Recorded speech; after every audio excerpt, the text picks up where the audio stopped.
suis ici au Forum Météo-Climat parce que c'est le moment, probablement encore plus que dans le passé, où il est important de fédérer les énergies pour changer les choses.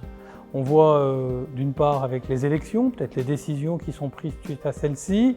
On voit par la mobilisation des jeunes générations et particulièrement des étudiants, la nécessité de changer le rythme, de changer de vitesse pour engager une vraie transformation pour réduire le changement climatique.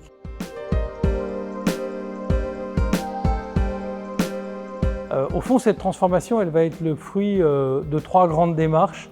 Et en étant ici, je peux partager avec beaucoup de parties prenantes pour retourner dans mes lieux de responsabilité et les faire avancer sur le sujet. La première démarche, c'est l'efficacité, c'est-à-dire avec les outils qu'on a aujourd'hui, comment faire en sorte d'être toujours plus efficace et moins émetteur de carbone. C'est vrai de l'efficacité énergétique, on sait qu'il faut dans sa maison l'isoler, changer le vitrage, mais c'est vrai aussi de nos comportements et de tous les systèmes intelligents qui permettent de transformer nos engagements en actes sérieux de réduction d'émissions de carbone.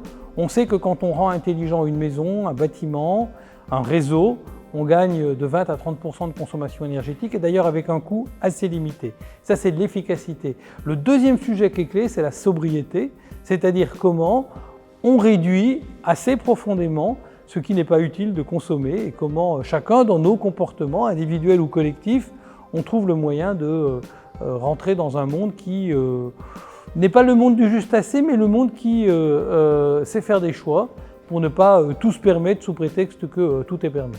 Et puis le troisième point qui est capital et qu'il faut mettre sur ce sujet, c'est le progrès, son inclinaison vers le net zéro carbone. Aujourd'hui, on sait que la plupart des solutions que l'on va utiliser pour se transporter, peut-être habiter, se nourrir, communiquer en 2030, 2040 n'existent pas aujourd'hui. De la même manière que on a eu toutes les transformations technologiques des 30 dernières années avec Internet, avec le numérique, avec le renouvelable, aujourd'hui à parité. Et on sait à un moment que ces nouvelles technologies, eh bien, il faut les risquer, les suivre et puis embarquer tout ce que l'on peut aujourd'hui pour les rendre encore plus efficientes pour demain.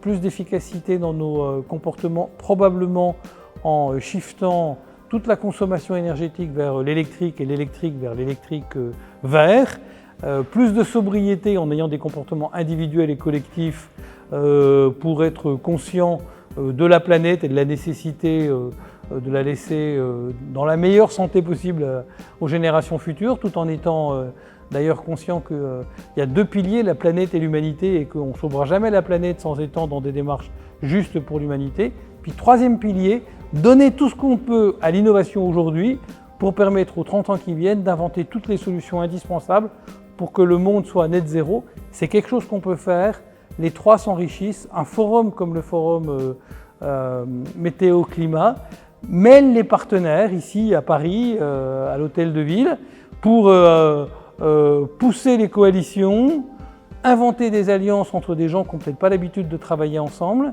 et puis rendre possible ce qui est dans la tête d'un certain nombre et qu'ils ont raison de pousser pour qu'on le mette tous en œuvre.